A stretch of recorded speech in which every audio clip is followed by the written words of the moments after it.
মক্কায় এমন কোন মানুষ তো দেখি নাই ডানে চুল কাটে, বায়ে চুল কাটে, পেছনে চুল কাটে, সামনে কাটে না। ওরে আবু মাহজুরা, কেমন দেখা যায় তোমারে, তুমি সামনের চুল কাটো না কেন? আবু মাহজুরা বলে, আমি হাঁটু গেড়ে পেয়ারা নবীর সামনে বসেছিলাম, আমার এই মাথার চুলের মধ্যে মুবারক হাত লাগিয়ে বিশ্বনবী নিজে আমাকে আজানের প্রতিটা বাক্য শিক্ষা দিয়েছেন। বিশ্বনবীর মোবারক হাত, পবিত্র হাত আমার মাথার চুলের যেই জায়গায় লেগেছে, আমি চাই ওই চুলগুলা নিয়ে আমি আমার কবরের ভিতরে যাব। সাইয়েদনা আবু মাহজুরা রাদিয়াল্লাহু তাআলা আনহু ইন্তেকালের আগের পর্যন্ত মাথার সামনের চুলগুলা কাটে নাই। মাথার সামনের চুল তিনি কাটেন নাই। সুবহানাল্লাহি বিহামদি। কেমন ভালোবাসতেন বিশ্বনবী সাহাবীদেরকে, সাহাবারা কেমন ভালোবাসতেন বিশ্বনবীকে। সামনের চুলগুলো বড় হতে হতে এত বড় ছিল, পেঁচিয়ে রেখে পাগড়ি পরতেন, কাটতেন না। নবীর হাত লেগেছিল, সুবহানাল্লাহ পড়েন। তাহলে what is the lesson, moral of the story কি? মোরাল অফ দ্য স্টোরি হচ্ছে, আসছিল আজানকে ব্যঙ্গ করার জন্য, বিকৃত করার জন্য, হয়ে গেল মসজিদুল হারামের মুয়াজ্জিন। দেখেন বিশ্বনবী একটা খারাপ সিচুয়েশনের মধ্যে থেকে কি ভালো জিনিস বের করে আনলেন। আমি যে শুরুতে বলেছি কিভাবে তিনি হিউম্যান রিসোর্সকে ডেভেলপ করেছেন, ম্যানেজ করেছেন। তিনি যে চৌকস ট্যালেন্ট হান্টার ছিল, দেখেন সবার মধ্যে থেকে এর বাছাই করে মুয়াজ্জিন বানাই দিয়েছেন। সুবহানাল্লাহ পড়েন। তার মানে এই না সবাইরে ধরে ধরে উনি মুয়াজ্জিন বানাইছেন। যার যেই ট্যালেন্ট আছে তাকে ওই কাজে অ্যাসাইন করেছেন। যার যেই প্রতিভা আছে তার প্রতিভাকে ইসলামের কাজে লাগিয়েছেন। সুবহানাল্লাহ পড়েন। যায়েদ বিন সাবিত রাদিয়াল্লাহু তাআলা আনহু নাম শুনেছেন? যশোর কথা বেরোয় না। যদি জিগায় সালমান খানের নাম শুনছেন, সবাই হাত তুলবে, জি হুজুর শুনছি, মানে সব দেখা শেষ। সালমান খান, আমির খান, অমুক খান, সব খান মুখস্থ, কিন্তু যায়েদ বিন সাবিতের নাম মুখস্থ নাই মুসলমানদের। যেই সাহাবী মাথার সামনের চুল কাটে নাই, মসজিদুল হারামের মুয়াজ্জিন বানাইছেন বিশ্বনবী, সাহাবীর নাম কি? খায়া ফেলাইস, স্লোগানের সাথে খায়া ফেলাইস। আবু মাহজুরা। কি নাম? আবু মাহজুরা আল জুমাহি রাদিয়াল্লাহু তাআলা আনহু। এই নামটা আজকে নিয়ে যাইতে হবে যশোর। আবু মাহজুরা রাদিয়াল্লাহু তাআলা আনহু। দুই নম্বরে বলছিলাম যায়েদ বিন সাবিত রাদিয়াল্লাহু তাআলা আনহু। বিশ্বনবী দেখলেন মদিনার এই আনসারী সাহাবী হাইলি ট্যালেন্টেড, ইন্টেলেকচুয়াল, মেরিটোরিয়াস, জ্ঞানের প্রতি তার আকর্ষণ, মারাত্মক আকর্ষণ। বিশ্বনবী তাকে দায়িত্ব দিলেন, কোরআন যা নাজিল হয় তুমি লিখো, কাতিবুল ওয়াহি বানায় দিলেন। সুবহানাল্লাহ। যায়েদ বিন সাবিতরে আবার আজান শিখান নাই, কারণ তার মধ্যে বিশ্বনবী প্রতিভা দেখেছেন, একাডেমিক প্রতিভা। বিশ্বনবীর একাডেমিক প্রজেক্টগুলো তিনি হ্যান্ডেল করতেন। যায়েদ বিন সাবিত ছিল বিশ্বনবীর ব্যক্তিগত সচিব। কি ছিল? ব্যক্তিগত সচিব। বোঝেন নাই? বিশ্বনবীর ব্যক্তিগত সচিব এবং দোভাষী। ইহুদিরা কিছু লিখে দিলে এটার অর্থ বিশ্বনবীরে বুঝায় দিতেন, আবার ইহুদিদের কাছে কিছু লিখতে হলে তিনি লিখে দিতেন। বিশ্বনবী একদিন বললেন, ইন্নী ওয়াল্লাহি মা আমানু ইয়াহুদা আলা কিতাব। ইহুদিরা যে চিঠি পাঠায় অর্থ তো বুঝি না, আরেক ইহুদি আইনে অর্থ করা লাগে। আবার ইহুদিদের কাছে কিছু লিখে পাঠাইতে চাইলে আমরা তো লিখতে পারি না, ইহুদিরে দিয়ে লেখা লাগে। ওরা যে পয়রা শোনায় লিখে দেয়, আমি ওদের বিশ্বাস করি না, আমার নিজের একজন লোক দরকার। বিশ্বনবী এই যায়েদ বিন সাবিতকে চুজ করলেন ল্যাঙ্গুয়েজের জন্য। উনি বললেন, যায়েদ তোমার সফট স্কিলকে ডেভেলপ করতে হবে, তুমি হিব্রু ল্যাঙ্গুয়েজ শিখে ফেলো। যায়েদ বিন সাবিত বলল, বিশ্বনবীর মোটিভেশন আর ইন্সপিরেশন পেয়ে আমি 15 দিনে ইহুদিদের এই হিব্রু ল্যাঙ্গুয়েজ শিখে ফেললাম। শুধু শিখে ফেললাম না, হাত্তা হাদিকতু, even I became master in the language. এই ভাষা আমি পারদর্শী হয়ে গেলাম। এরপরে ইহুদিরা চিঠি লিখে পাঠালে আর কোনো ইহুদি ডাকা লাগতো না, আমি নবীর এটার অর্থ শুনে পরে বুঝায় দিতাম। আবার ইহুদিদের কাছে চিঠি লেখা লাগলে আমি যায়েদ বিন সাবিত চিঠি লিখে দিতাম। সুবহানাল্লাহ। দেখেন এত সাহাবীর মধ্য থেকে বিশ্বনবীর একাডেমিক প্রজেক্ট, ব্যক্তিগত সচিব, দোভাষী হিসেবে তিনি যায়েদ বিন সাবিতের মতো তরুণকে নির্বাচিত করেছেন। কেমন ট্যালেন্ট হান্টার ছিল আমার নবী। সুবহানাল্লাহ পড়বেন না? বিশ্বনবীর ইন্তেকালের পরে সাইয়েদনা আবু বকর রাদিয়াল্লাহু তাআলা আনহু যখন খলিফা হয়ে আসলেন, কোরআনকে সংকলনের দায়িত্ব দেয়া লাগবে, কোন সাহাবীকে দিবেন? সব সাহাবারা মিলে পরামর্শ করলেন, সাইয়েদনা আবু বকর ওমর সবাই মিলে এই বিশাল কোরআন সংকলনের গুরু দায়িত্ব বিশ্বনবীর ব্যক্তিগত সচিব, বিশ্বনবীর দুভাষী, বিশ্বনবীর সিলেক্ট করাই লোক যায়েদ ইবনে সাবিত রাদিয়াল্লাহু তাআলা আনহুকে দিয়েছে। কোরআনের কপি তো আজকে এখানে রাখে নাই। এই যে আজকের যে কোরআন পড়েন, এটা আগে এরকম ছিল না। কোরআন নাজিল হলে সাহাবারা চামড়ার, ওটের চামড়ায় লিখে ফেলতো, ওটের চ্যাপ্টা হাড্ডির মধ্যে লিখে ফেলতো, গাছের গুড়ির মধ্যে লিখে ফেলতো, বিভিন্ন জনের কাছে ছড়ানো ছিটানো ছিল। আবু বকর রাদিয়াল্লাহু তাআলা আনহু একসাথে করলেন, পরবর্তীতে উসমান রাদিয়াল্লাহু তাআলা আনহু একসাথে করলেন 114 সূরার। এখন এই মুসহাফ, এই কম্পাইলেশন, এই কপি আমরা পেয়েছি, যার হিউজ কন্ট্রিবিউশন ছিল। এই পুরো কোরআন কম্পাইলেশনের প্রজেক্ট ম্যানেজার ছিল যায়েদ বিন সাবিত রাদিয়াল্লাহু তাআলা। কোরআন কম্পাইলেশনের প্রজেক্ট ম্যানেজার, দেখেন উনারে মাথায় হাত দিয়ে আজান শিখায় নাই, সুবহানাল্লাহ কইবেন না? তাহলে প্রথম সাহাবী আবু মাহজুরাকে মুয়াজ্জিন বানাইলেন, যায়েদ বিন সাবিতকে ব্যক্তিগত সচিব আর দোভাষী বানালেন, মুসআব ইবনে উমাইর রাদিয়াল্লাহু তাআলা আনহুকে ইসলামের প্রথম অ্যাম্বাসেডর বানালেন। তাহলে তৃতীয় নাম্বার একজন সাহাবীর নাম বলছি, মুসআব ইবনে উমাইর। মুসআব কি নাম? নামটা কেমন লাগে? এই কয়েকজনের ভাল লাগে, বাকিদের ভাল লাগে না? ভাল লাগে? এই এই আর কয়েকটা মিনিট দেওয়া যাবে না আমাকে আল্লাহর রাস্তে? হ্যাঁ ঠিক আছে, আমি তোমাদেরকে ভালোবাসা দেখাবো, দোয়া করব যদি চুপ থাকো, একেবারে চুপ, কষ্ট সহ্য করো, বাকিরা যা সওয়াব পাবে তোমরা ডবল পাবা, যেহেতু কষ্ট বেশি, কিন্তু চুপ। 3 নাম্বার সাহাবীর নাম মুসআব। এই ধাক্কাধাক্কি কেন? ধাক্কাধাক্কি কেন রে ভাই? না না না, এরকম হইলে আসবো না যশোর, আমি আর আসবো না। হয় পিছনে চলে যাও, নাহলে চুপ, ধাক্কাধাক্কি নাই। 3 নাম্বার সাহাবীর নাম মুসআব। কি নাম? He was the first ambassador in Islam. ইসলামের প্রথম ডিপ্লোম্যাট, প্রথম কূটনৈতিক, ইসলামের প্রথম কূটনৈতিক, ইসলামের প্রথম ডিপ্লোম্যাট, প্রথম অ্যাম্বাসেডর মুসআব ইবনে উমাইর। মক্কার তরুণ যুবক, উনি পারফিউম লাগাইলে মানুষ দেখলেই বুঝতো এটা মুসআব লাগাইছে। এমন ড্যাশিং ফেসের ছিল, এমন স্মার্ট ড্যাশিং ফেস, এমন পার্সোনালিটির মানুষ ছিল মুসআব রাদিয়াল্লাহু তাআলা আনহু। কারণ যিনি ইসলামের স্পোকম্যান হবেন, মুখপাত্র হবেন, তার স্মার্ট হওয়ার দরকার আছে না নাই? আকাবার প্রথম শপথ যখন হলো, তাদের সাথে বিষ্ণু ঈসা ইসলাম মদিনাতে একজন মুখপাত্র পাঠালেন, ডিপ্লোম্যাটকে পাঠালেন, অ্যাম্বাসেডর অফ ইসলাম, তিনি হচ্ছেন মুসআব ইবনে উমাইর। পড়েন সুবহানাল্লাহ। বিশ্বনবী দেখলেন সে অনেক স্মার্ট, তার ডেডিকেশন আছে, সিনসিয়ারিটি আছে, এবং মদিনায় যে আউস খাজরাজ গোত্রের নেতাদের সাথে ডিল করতে হবে, ইহুদিদের সাথে ডিল করতে হবে, ওখানে একজন পাক্কা জানু খেলোয়াড়ের দরকার আছে না নাই? মুসআব ইবনে উমাইর রাদিয়াল্লাহু তাআলা আনহু, ওনাকে বিষ্ণু ঈসা ইসলাম চুজ করলেন। এবং বিষ্ণু ঈসা ইসলামের এই চুজিংটা, এই সিলেকশনটা এত সুন্দর ছিল, তিনি মদিনাতে যে বিশ্বনবী আসার আগেই মদিনার জমিনকে তিনি উর্বর করে ফেলছেন। প্রতিটা ঘরে ঘরে কালিমার দাওয়াত তিনি পৌঁছায় দিচ্ছেন। জুমার বিধান নাজিল হয়েছে, কিন্তু মক্কায় পরিবেশ নাই জুমা পালনের। বিষ্ণু ঈসা ইসলাম একজনকে দিয়ে খবর পাঠালেন, যাও মদিনায় মুসাবকে যে বলো, মুসাব তো আমার শিক্ষক, আমার স্পোকম্যান, মদিনাতে যেন তারা জুমা কায়েম করে। বিশ্বনবীর আগেই মুসআব মদিনার মুসলিমদেরকে নিয়ে মদিনায় প্রথম জুমা কায়েম করে ফেলছে। কোন সুবহানাল্লাহ। ডিপ্লোম্যাটদের কেমন হইতে হয়, অ্যাম্বাসেডরের কেমন হইতে হয়, মুসআব রাদিয়াল্লাহু তাআলা আনহুর কাছ থেকে শিখে নাও। মুসআব নামটা কেমন লাগে? যশোর যাদের সন্তান হবে, ছেলে সন্তান, আমার রাস্তায় পাইলি সবাই জিজ্ঞেস করে, হুজুর একটা নাম দেন, আমার ছেলে হবে। যশোরবাসীর জন্য আমি একটা নাম দিয়ে দিলাম, নাম রাখতে হবে মুসআব। কি নাম? নামটা যাদের ভাল লাগে, ছেলে সন্তান অনাগত আসবে, মনে চাইলে নাম রেখে দিবেন মুসআব রাদিয়াল্লাহু তাআলা আনহুর নামে মুসআব। তাহলে মুসআব রাদিয়াল্লাহু তাআলা আনহুকে বিশ্বনবী ল্যাঙ্গুয়েজ শিখান নাই, সফট স্কিল শিখান নাই। যায়েদ রাদিয়াল্লাহু তিনি হিব্রু ল্যাঙ্গুয়েজ শিখেছেন, সুরিয়ানি শিখেছেন, কিন্তু মুসআবকে তিনি বানিয়েছেন the spokesman of Islam, the first diplomat, the ambassador of Islam. সুবহানাল্লাহ পড়বেন না?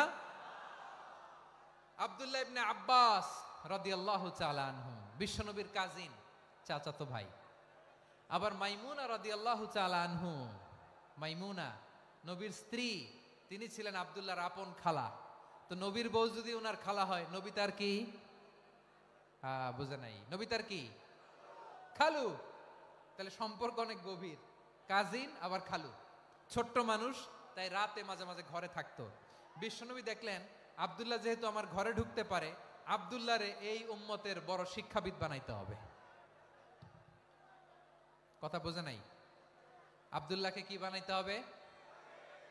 শিক্ষাবিদ, এডুকেটর অফ দিস উম্মাহ, এই উম্মার শিক্ষাবিদ বানাইতে হবে।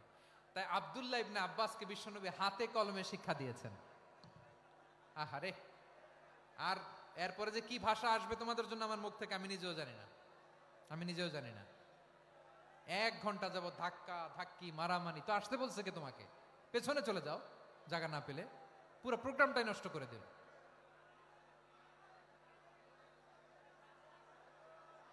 জি, আমার দিকে তাকান, আমি শেষ করে দিচ্ছি। হবে না, ইন্টেলেকচুয়াল আলোচনা এখানে হবে না, আমি বুঝতে পারছি, আমি শেষ করে দিচ্ছি। আব্দুল্লাহ ইবনে আব্বাস রাদিয়াল্লাহু তাআলা আনহু, মনোযোগ দিয়ে কয়েকটা মিনিট শুনুন, আমি এখনই শেষ করে দিচ্ছি, এরপর আওয়াজ করবে। এই যে এগুলো কি আমি বুঝলাম না।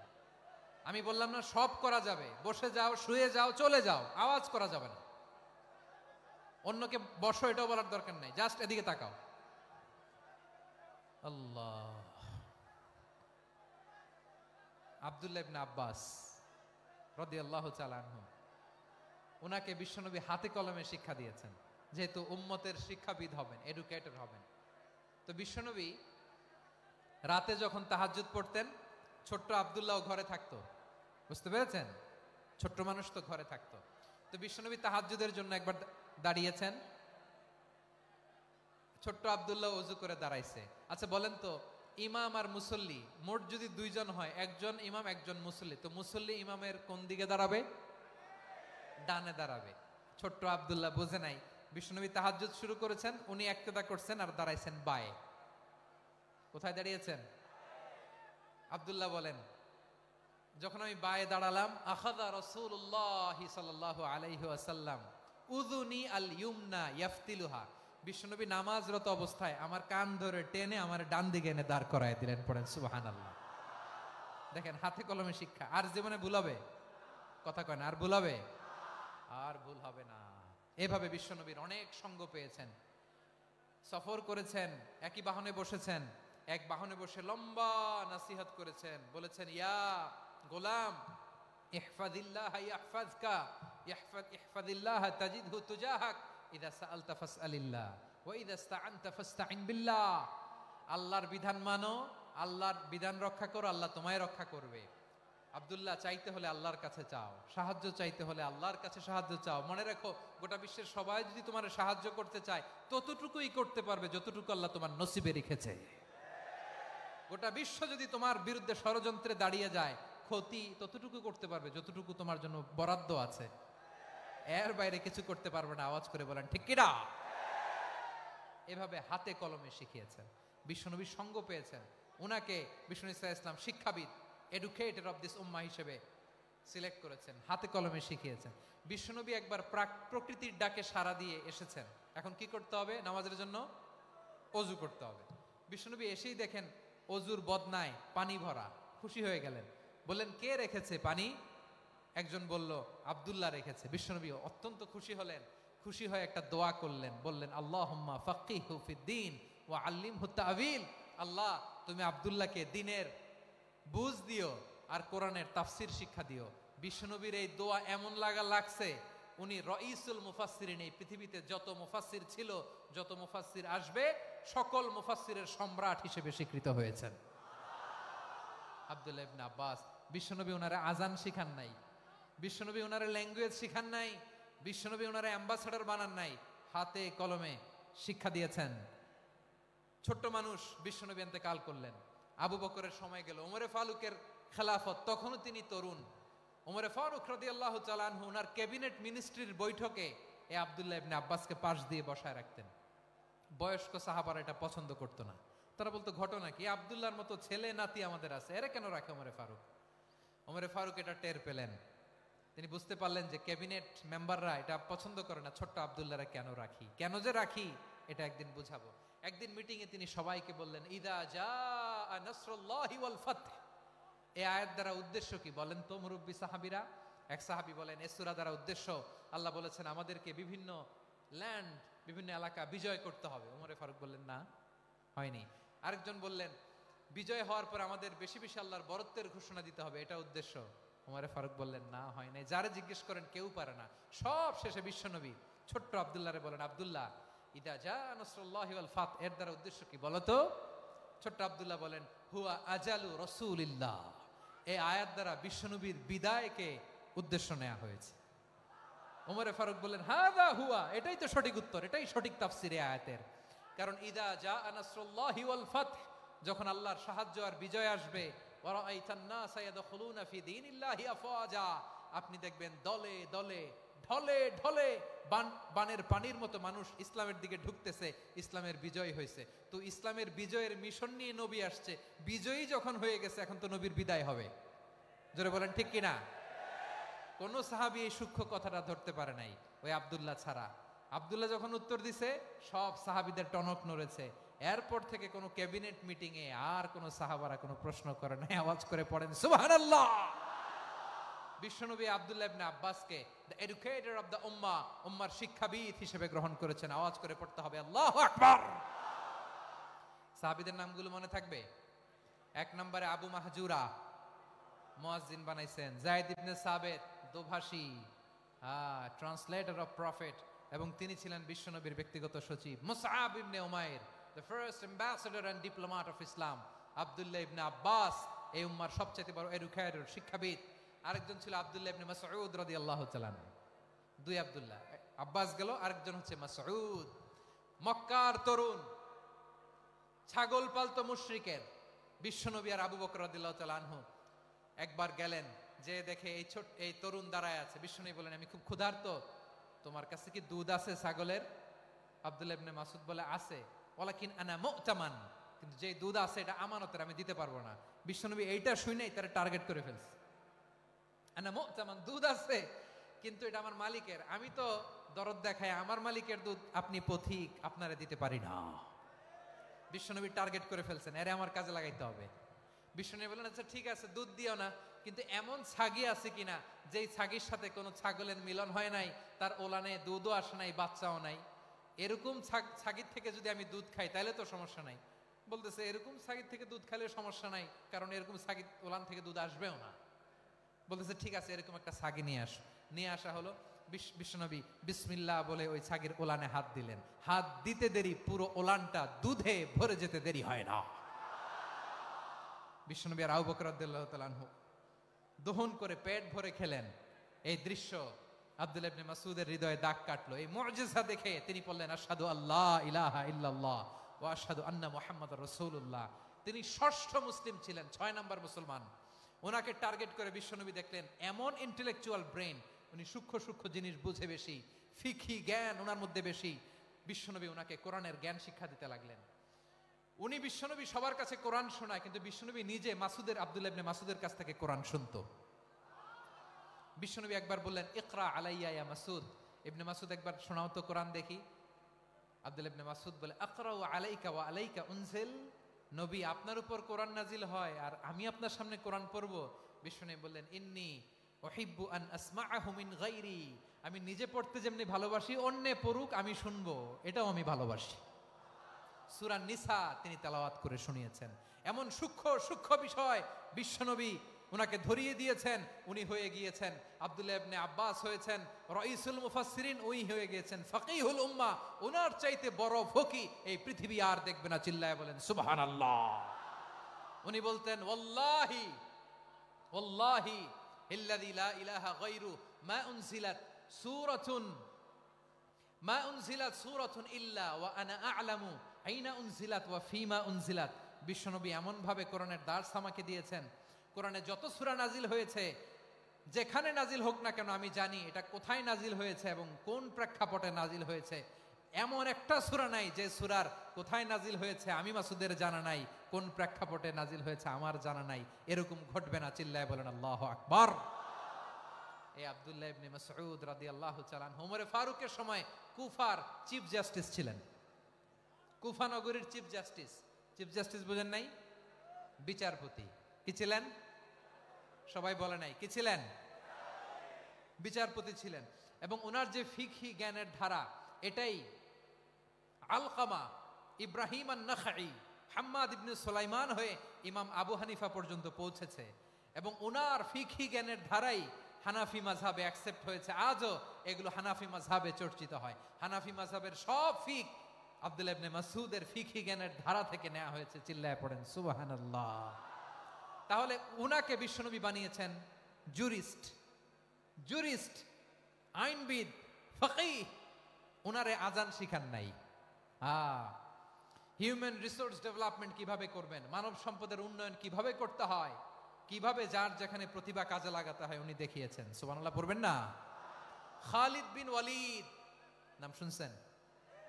কে কে শোনেন নাই হাত তোলেন। কি ছিলেন? বীর যোদ্ধা।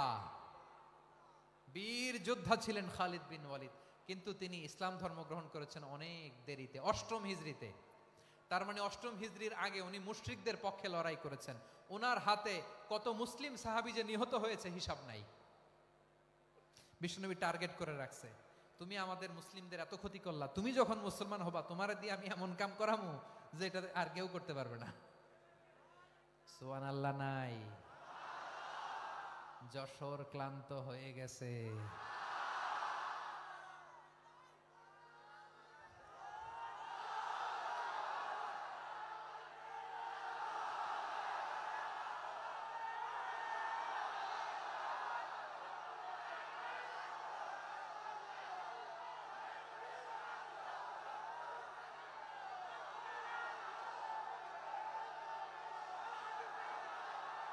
মাশাআল্লাহ, বসুন বসুন বসুন। খালিদ বিন ওয়ালিদ রাদিয়াল্লাহু তাআলা আনহু 8ম হিজরিতে মুসলিম হয়েছেন, মক্কা বিজয়ের আগে। তো মক্কা বিজয়ের আগে যখন মুসলিম হয়েছেন, এর আগে কি করছেন? কাফিরদের সাথে যুদ্ধ করেছেন। উনি উহুদের যুদ্ধে মুসলমানদের যে পরাজয় ভাব, কঠিন পরিস্থিতির মুখোমুখি উনার কারণে পিছন থেকে এমন আতর্কিত আক্রমণ করেছেন, মুসলমানদেরকে কচুকাটা করেছেন। 8ম হিজরিতে আল্লাহ তাআলা হেদায়েতের নূর দিয়ে ওনার হৃদয়টাকে উজালা করে দিলেন। লা ইলাহা, এটা এমন বাণী যার হৃদয় একবার টাচ খাবে, এইটা থেকে সে আর পালিয়ে বেড়াতে পারে। ঝিনুকের ভেতর লুকিয়ে থাকে যেমন মতি, ঝিনুকের ভেতর লুকিয়ে থাকে যেমন মতি, কলমা শাহাদাতে আছে আল্লাহর জ্যোতি, কলমা শাহাদাতে আছে আল্লাহর জ্যোতি। ঠিক কিনা বলেন? মক্কা বিজয়ের আগে মুসলিম হলেন, হওয়ার পরেই বিশ্বনবীর টার্গেট ফুলফিল হলো। ওই যে টার্গেট করে রেখেছেন আর দোয়া করেছেন, খালিদ বিন ওয়ালিদ যদি মুসলিম হয় তাকে আমি মিলিটারি চিফ বানাবো। ওনাকে আজান শিখান নাই, ওনারে কান ধইরা নামাজের এই মাথা থেকে ওই মাথা আনান নাই, ফিকহি কোরআনের সূক্ষ্ম তাফসীর ওনারে শিখান নাই, অ্যাম্বাসেডর বানান নাই। বিষ্ণু ইসলাম উনাকে সামরিক অভিযানে প্রেরণ করেছেন। সামরিক অভিযানে তিনি প্রেরণ করেছেন। ওনার জীবদ্দশায় ওনার নেতৃত্বে যতগুলো যুদ্ধ হয়েছে, একটা যুদ্ধেও তিনি পরাজয় বরণ করেন নাই। ওমরে ফারুকের সময়কালে তিনি চিফ অফ মুসলিম মিলিটারি, মানে মুসলিম সেনাপতি হয়েছেন। যশোর আওয়াজ করো, ঠিক কিনা বলো? সেনাপতি, মুসলিম সেনাপতি।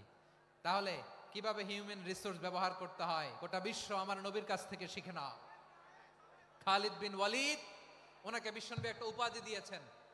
উপাধিটা হচ্ছে সাইফুল্লাহিল মাসলুল, আল্লাহর নাঙ্গা তরবারি, আল্লাহর খোলা তরবারি, দ্য ওপেন সোর্ড অফ আল্লাহ। খালিদ বিন ওয়ালিদ মুসলিম সেনাপতি। হাসান বিন সাবেত নাম শুনছেন? দেখি উনি কি ছিল বলেন। রাসূলের সভা কবি, কালচারাল হিজিমনিকে ডিফিট করার জন্য। উনি ভালো অস্ত্র চালানো জানতেন না, ওই কাজে উনি যেতেন না। ওনার ছিল কাব্য প্রতিভা। কাব্য প্রতিভা, কাফিররা কবিতা দিয়ে নবীকে গালি দিত। বিশ্বনবী বলতেন, ইয়া হাসান আজিব আন রাসূলিল্লাহ, তুমি নবীর হয়ে কাফেরদের এই কথাগুলোর জবাব দাও।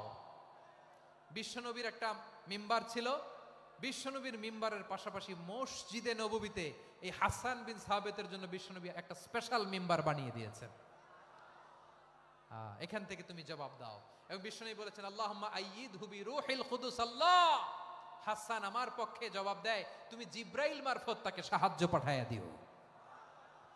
রাসূল সাল্লাল্লাহু আলাইহি ওয়াসাল্লামের সভা কবি, the poet of the prophet, নবীর কবি, উনি কবিতা দিয়ে এমন উচ্চাঙ্গের ভাষায় কবিতা দিয়ে তিনি জবাব দিতেন, কাফিরদের গা শিহরে যেত, তাদের হৃদয়ে আগুন ধরে যেত। তাহলে এরকম কবিরও দরকার আছে না নাই? এখন যাকে আল্লাহ দিছে কাব্য প্রতিভা, এরা যদি আপনি যুদ্ধের ময়দানে পাঠান হবে? যারে দিছে সুরেলা গলা, এরা যদি অ্যাম্বাসেডর বানান হবে না। হাসান বিন সাবিত ছিলেন বিশ্বনবী সাল্লাল্লাহু আলাইহি ওয়াসাল্লামের কবি। হুযায়ফা ইবনুল ইয়ামান বিশ্বনবীর গোয়েন্দা বিভাগের প্রধান। কিসের প্রধান? হুযায়ফা ইবনুল ইয়ামান। ওনার ছিল ডিটেকটিভ মাইন্ড, ডিটেকটিভ মাইন্ড, গোয়েন্দা বিভাগের প্রধান। এবং উনি হচ্ছেন সাহিবু সিররি রাসূলিল্লাহ, রাসূল সাল্লাল্লাহু আলাইহি ওয়াসাল্লামের গোপন তথ্যের ধারক বাহক। নবীর যেই কথা কেউ জানে না, সব হুযায়ফার পেটের ভিতরে ছিল। সুবহানাল্লাহ পড়েন। মদিনার যত ইহুদিদের একটা লিস্ট ছিল, এই লিস্ট শুধু দুইজন জানতো, বিশ্বনবী আর হুযায়ফা। সুবহানাল্লাহ পড়বেন না? তাহলে উনাকে কোন দায়িত্ব দিছে? কোন বিভাগ? যশোর, আওয়াজ করো, কোন বিভাগ? গোয়েন্দা বিভাগের হেড ছিল। খন্দকের যুদ্ধে প্রচন্ড আজকের মতো শৈত্য প্রবাহ, মাটি খনন করতে করতে সাহাবীদের পেটে ক্ষুধা নাই, দাঁড়াইতে পারে না নামাজের জন্য, এত ক্লান্ত, ক্ষুধা ক্লান্ত।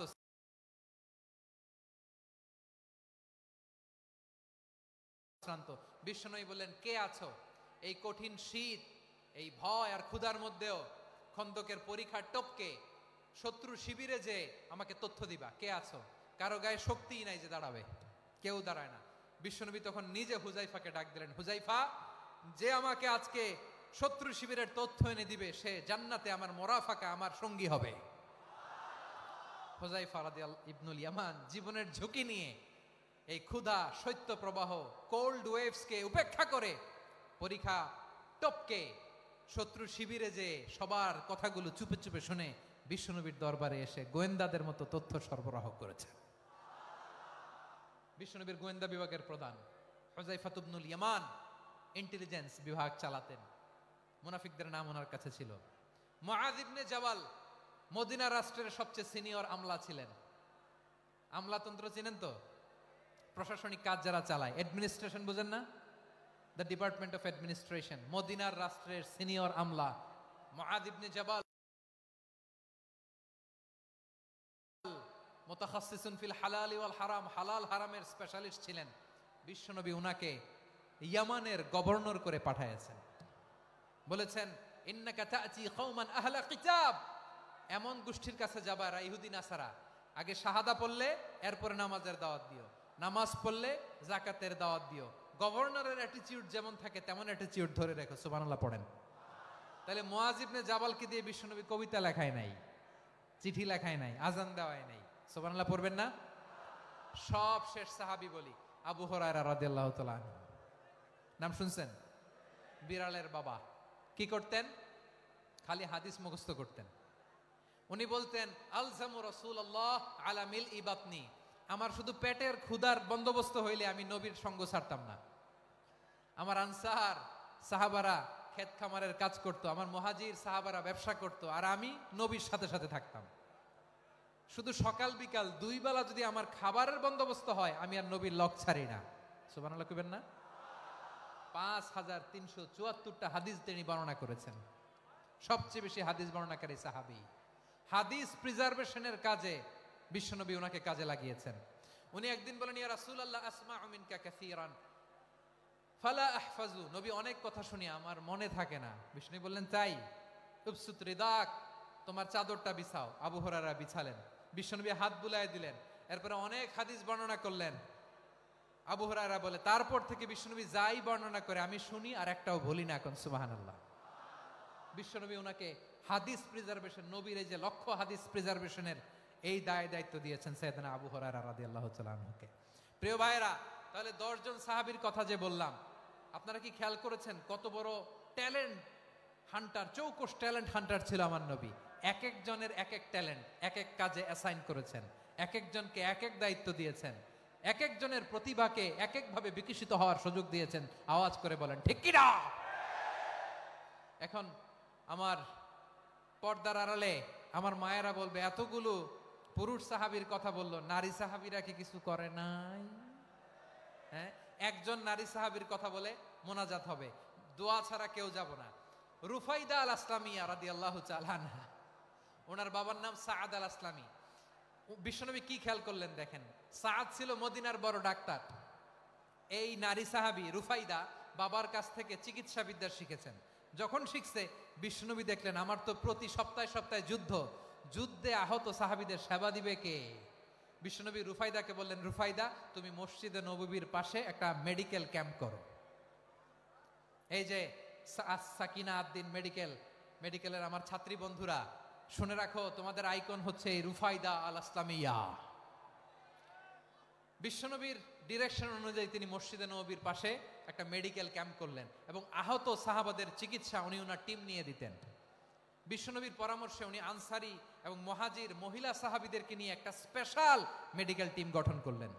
খায়বার যুদ্ধে 7ম হিজরিতে যখন বিশ্বনবী যায়, উনি ওনার টিম নিয়ে আসলেন, বললেন, ইয়া রাসূলুল্লাহ, আমরা তো তলোয়ার চালাতে পারি না, আমরা তো তীর মারতে পারি না, আপনি যদি অনুমতি দেন খায়বার অভিযানে আমি আমার টিম নিয়ে মেডিকেল টিমের সেবাটা সার্ভিসটা দিতে চাই। পড়েন সুবহানাল্লাহ। বিশ্বনবী অনুমতি দিলেন, যোদ্ধা সাহাবীদের সাথে রুফাইদা আল আসলামিয়া উনিও মেডিকেল টিম নিয়ে অগ্রসর হলেন। খায়বারের প্রতিটা আহত ইনজুর্ড সাহাবী যারা ইনজুরির শিকার হয়েছেন, সবাই রুফাইদা আল আসলামিয়ার এই মেডিকেল ক্যাম্প থেকে চিকিৎসা সহায়তা পেয়েছেন। সুবহানাল্লাহ পড়েন। দেখেন কিভাবে বিশ্বনবী ট্যালেন্ট বাছাই করতেন। আপনি অবাক হবেন, বাহরাইনের মেডিকেল ইউনিভার্সিটিতে রুফাইদা আল আসলামিয়া মেডিকেল প্রাইজ অ্যাওয়ার্ড প্রতি বছর দেয়া হয়। যদি দিনের এই মেডিকেল, আমার বোনেরা যদি জেনে থাকো জানো, না হলে নতুন করে জানো, সার্চ দিও, রুফাইদা আল আসলামিয়া মেডিকেল অ্যাওয়ার্ড বাহরাইনের ইউনিভার্সিটিতে দেয়া হয়। প্রিয় ভাইয়েরা, তাহলে আলোচনার সামারি আমরা করি। বিশ্বনবী যার যেখানে ট্যালেন্ট তাকে ওইখানে কাজে লাগাতেন। আওয়াজ করে বলেন ঠিক কিনা? এবার একটা ইন্টারভিউ হবে, আওয়াজ করে বলেন, আবু মাহজুরাকে বিশ্বনবী কি বানাইছেন? হ্যাঁ, ভুলে গেছে।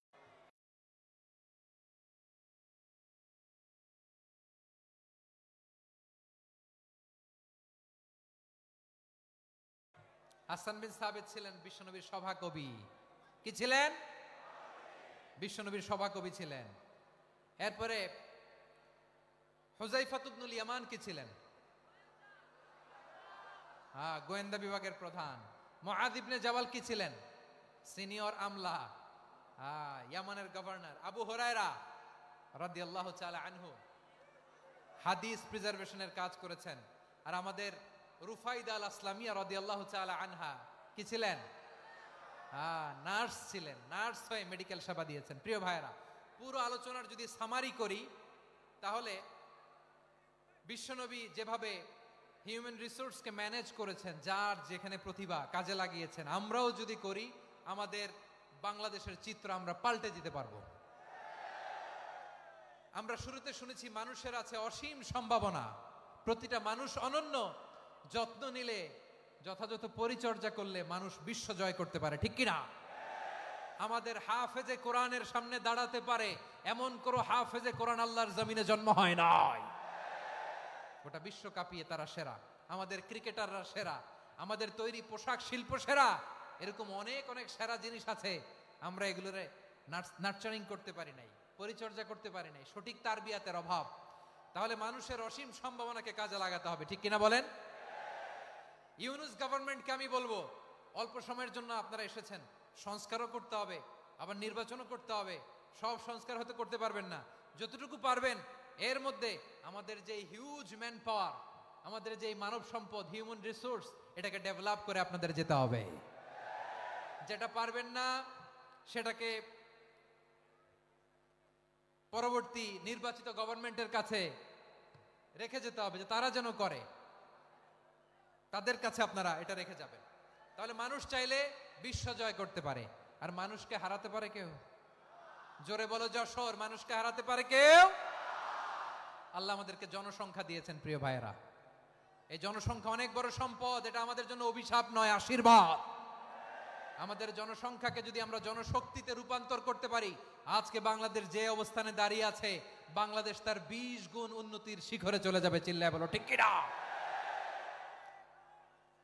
আমাদের শ্রমিক ভাইয়েরা বাইরে কাজ করে, আমাদের শ্রমজীবী ভাইয়েরা, প্রবাসীরা, তাদের ব্যাপারে গুরুত্ব দিতে হবে।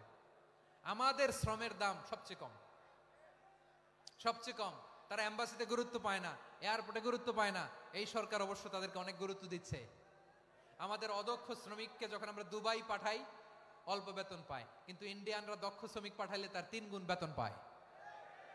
আমরা আমাদের শ্রমিকদেরকে অদক্ষ ভাবে আর পাঠাতে চাই না, দক্ষ শ্রমিক পাঠিয়ে আমরা রেমিটেন্সের বন্যা বইয়ে দেব। আমাদের শ্রমিকদের পাঠানো রেমিটেন্সের টাকায় সচল থাকে আমার দেশের অর্থনীতির চাকা। তাদেরকে সবচেয়ে গুরুত্ব দিতে হবে। আমরা পেয়েছি ফ্রিডম ফাইটার, মুক্তিযোদ্ধা, আর আমার প্রবাসী ভাইরা হচ্ছে রেমিটেন্স ফাইটার। জোরে বলো ঠিক কিনা? তাহলে আমাদের এই জনশক্তিকে জনসম্পদে ট্রান্সফর্ম করতে হবে, ঠিক কিনা বলেন? সরকার জনগণকে এভাবে পলিশ করতে হবে। মা বাবারা ছেলে মেয়েদের মধ্যে কার কোন যোগ্যতা তাকে ওইভাবে কাজে লাগাতে হবে। সবার এ প্লাস পাওয়ার কোনো দরকার নাই। আমাদের দেশে একটা টেন্ডেন্সি আছে, পরীক্ষায় এ প্লাস না পাইলে কই তুই কি করলি, পাশের বাড়ির ছেলে এ প্লাস পাইছে, যা ওর পা ধোয়া পানি খা। কি খা? তা আমি ভাবছি যে পা ধোয়া, এ প্লাস পাওয়া ছেলেদের পা ধোয়া পানির একটা পানির ব্র্যান্ড বানাইতে হবে। এরকম লেখা থাকবে, এ প্লাস পাওয়া ছেলেদের পা ধোয়া পানি। খাওয়া নাই, এগুলার খাওয়া নাই। ওরে আল্লাহ এ প্লাস পাওয়ার জন্য বানাইছে, আর আপনার ছেলেকে এই এ প্লাস গুলারে নিয়ন্ত্রণ করার জন্য আল্লাহ বানাইছে। ওকে দিয়ে আল্লাহ কি করবে আপনি জানেনই না। একটা এ প্লাস, একটা এ গ্রেড একটা মানুষের জীবনকে ঠিক করে দিতে পারে না। আপনার ছেলেকে আল্লাহ অন্যদিকে যোগ্যতা দিয়েছে। ওদের মনোবল ভাঙবেন না, খবরদার, খবরদার। ছেলে মেয়েদের মনোবল ভাঙবেন না।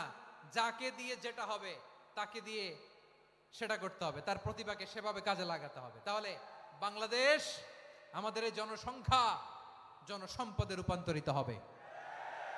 আমাদের সরকারের তত্ত্বাবধানে আমাদের 18 কোটি জনগণ দক্ষ জনশক্তিতে রূপান্তরিত হোক, আমরা চাই কি চাই না? আমরা ভালো মানুষ, শ্রেষ্ঠ মানুষ হতে চাই কি চাই না? ওই জাপানিজদের মতো সৎ, ওই ইউরোপিয়ানদের মতো কালচার্ড। আমাদেরকে আল্লাহ তাআলা কোরআন সুন্নাহ অনেক কিছু দিয়েছেন। যেহেতু বর্তমানে আমরা দেখছি তারা সৎ, তাদের মধ্যে ভ্যালু আছে, সেগুলো আমাদের মধ্যে আনার দরকার আছে না নাই? আর ইসলাম দিয়ে আমাদের জীবনকে সাজাতে হবে, ইসলাম দিয়ে আমার পরিবারকে সাজাতে হবে। ইসলাম থেকে, কোরআন থেকে প্রেসক্রিপশন না নিলে জীবন সুন্দর হবে না। কোরআন থেকে প্রেসক্রিপশন না নিলে সমাজ সুন্দর হবে না। কোরআনের প্রেসক্রিপশন না মানলে রাষ্ট্র সুন্দর হবে না। কোরআনের প্রেসক্রিপশন অ্যাপ্লাই না করলে শুধু দুর্নীতি দমন কমিশন দিয়ে দুর্নীতি বন্ধ করা যাবে না। এজন্য কোরআনের আইন আমরা চাই কি চাই না? প্রিয় ভাইয়েরা, হিউম্যান রিসোর্স ডেভেলপমেন্ট, মানব সম্পদের উন্নয়ন, আমাদের সরকার যেন এদিকে নজর দেয়। আমরা যেন এই ব্যাপারে যত্নবান হয়ে উঠি। যাকে আল্লাহ যে যোগ্যতা দিয়েছে, এই যোগ্যতা দিয়ে আমরা যেন ইসলামের জন্য, দেশের জন্য কাজ করি। আমরা যেন আমাদের স্কিল ডেভেলপ করি, আমাদের পটেনশিয়ালকে ডেভেলপ করি। মোরালিটি, ভ্যালিউজ নিয়ে শায়েখ আহমদুল্লাহ আলোচনা করেছেন, এগুলো দিয়ে যেন আমরা আমাদেরকে সাজাই।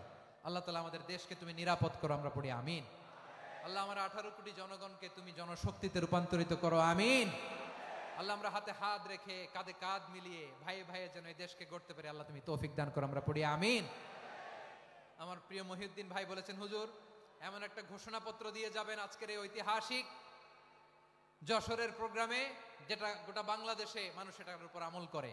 আমি যে কথাটা বলেছি এটাই, আসুন আমরা আমাদের জনসংখ্যাকে জনসম্পদে ট্রান্সফর্ম করি। আমাদের জনসংখ্যাকে আমরা যেন জনশক্তিতে রূপান্তরিত করি। জনসংখ্যাকে ট্রান্সফর্ম করে জনশক্তি দিয়ে আমরা যেন আগামীর বাংলাদেশ, স্বাধীন বাংলাদেশ 2.0 কে গড়ে তুলি। আল্লাহ তাআলা আমাদের সবাইকে কথাগুলো বোঝার, আমল করার তৌফিক দান করুন। এই জেনজি, ক্ষমা করে দিও আমাকে, অনেক ধমক দিছি, বকা দিছি।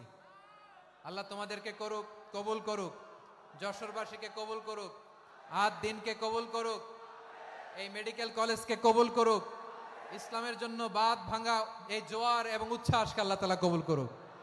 হাদা মা ইনদি ওয়াল ইলমু ইনদাল্লাহ আলাইহি তাওয়াক্কালতু ওয়া ইলাইহি উনীব।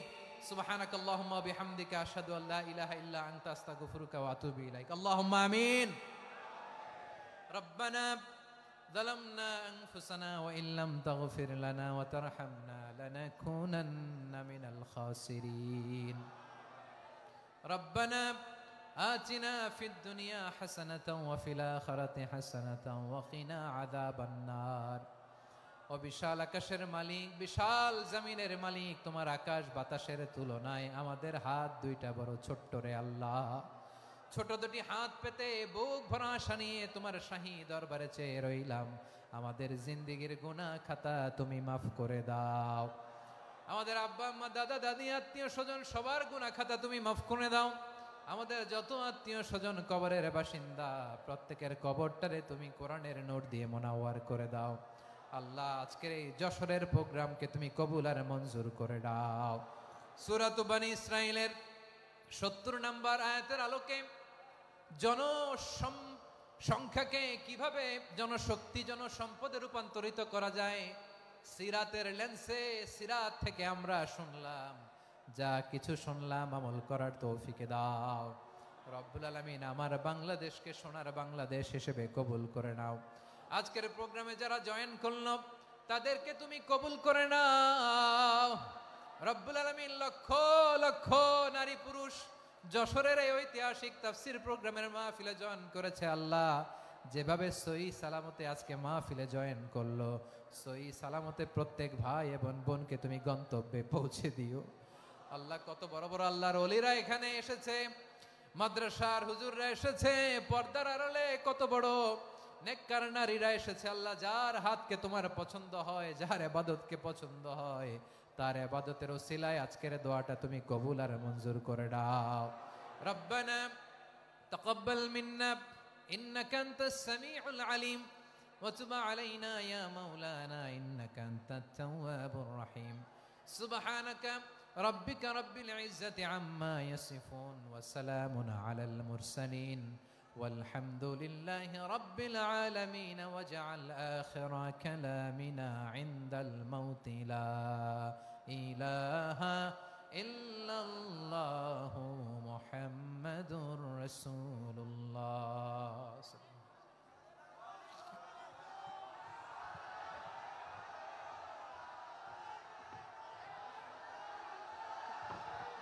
ভাইরা একটু আস্তে আস্তে আমরা বের হয়ে যাই, আস্তে আস্তে বের হয়ে যাই। আপনাদের বিনয়ের সঙ্গে বলছি আপনারা আস্তে আস্তে বের হয়ে যান। সবাইকে অনুরোধ করছি বের হয়ে যান। আর যাদের বাচ্চারা খুঁজে পাচ্ছেন না, বাচ্চাগুলো আমাদের কাছে আছে, আমরা খুঁজছি, আপনারা পরে যাবেন।